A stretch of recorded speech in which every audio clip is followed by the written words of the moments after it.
Okay, good morning and welcome to this week's Head Teachers briefing. It's Friday, the 11th of September, and you can see that I have a guest presenter with me today, and it's Ellie Walker from S3, and I'll reveal why she's here just shortly. I just want to thank everybody in the school for being diligent and continuing to wear face masks. The Scottish Government guidelines are that face masks are mandatory on school buses, albeit that youngsters cannot be refused entry to a bus if they're not wearing a mask. It really is in the interests of everybody that pupils do wear face masks on school transport. So if pupils could continue to do that, that would be outstanding. So talking of outstanding, I want to talk about this week's squad challenge, which was to write a first page of a short story, which will be passed around the school, and then hopefully by Christmas time we'll have some extended short stories. Had some really good entries this week. Notable ones were from Squad Alpha, Squad Napoleon, as well, which I really enjoyed reading.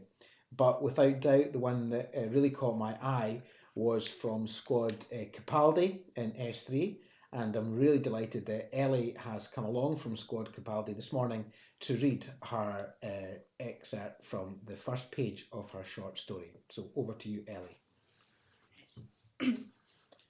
Bleary eyed, I went downstairs. The house was empty. Even the furniture had gone. I didn't notice it at first, but very quietly, in the distance, I heard my phone ringing. It sounded so far away. Where was it coming from? It seemed to be coming from below me.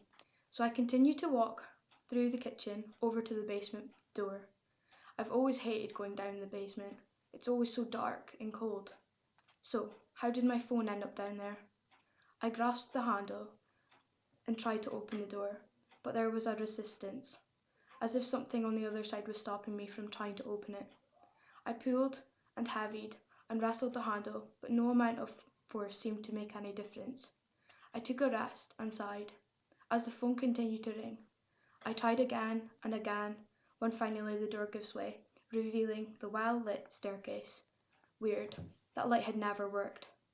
I always used my phone's torch any time I had to go down there. Nervously, I walked down the wooden steps that led deeper underground, listening to each stair creak beneath my weight. Continuing to move down the stairs, I started to scan the room to locate my phone. I wanted to get out of there as quickly as possible. The basement had been cleared of furniture and belongings too. Aha! There! My phone was sitting on the floor by the far away wall when, out of the corner of my eye, I thought I noticed a shadow moving in the corner of the basement.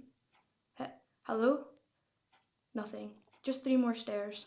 The light starts to flicker, and as soon as my boot touches the basement floor, it goes out completely. The phone stops ringing. This isn't worth it. I need to get out of here, I thought. I turn round and sprint up the stairs, but the door is already closing, causing the light silhouette through the kitchen to dim, but I can make out a strange, tall silhouette pulling the door closed. Is it wearing a top hat? The door closes just as I reach the top step. I grab the handle and push the door with all my weight, but it's too late. I hear the lock turn into place. I bang the door with my fist. Please let me out, I scream, continuing to bang the door. A dim blue light radiates from the corner of the basement as the phone starts to ring again.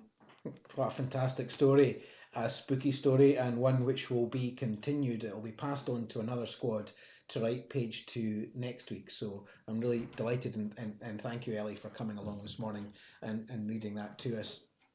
So, what is next week's squad challenge? So far, we've had a design challenge in designing a tartan, and I'm meeting with some sixth year pupils later today to talk about what we're going to do with the winning tartan designs and how we're going to select that.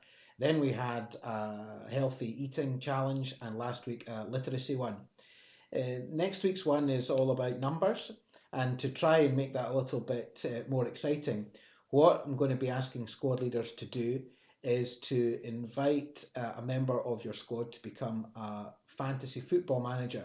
Next week sees the start of the English Premier League football season, and what we would like to do is to enter the Barclays Fantasy Football League, whereby each squad will be asked to select a team.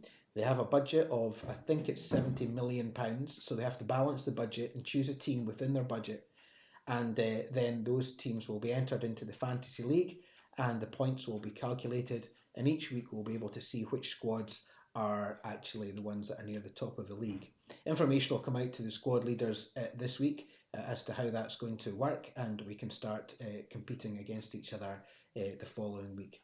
So it's all about trying to balance the budget, making sure that you buy players that are within the budget, and good luck to everyone. So that's it for this week. And once again, thanks very much to Squad Capaldi. I'm told it was a team effort. Really pleased that Ellie came along and was able to read it out for us this morning. Can't wait to see what happens next. So have a great weekend, stay safe, and look after each other. Thank you very much.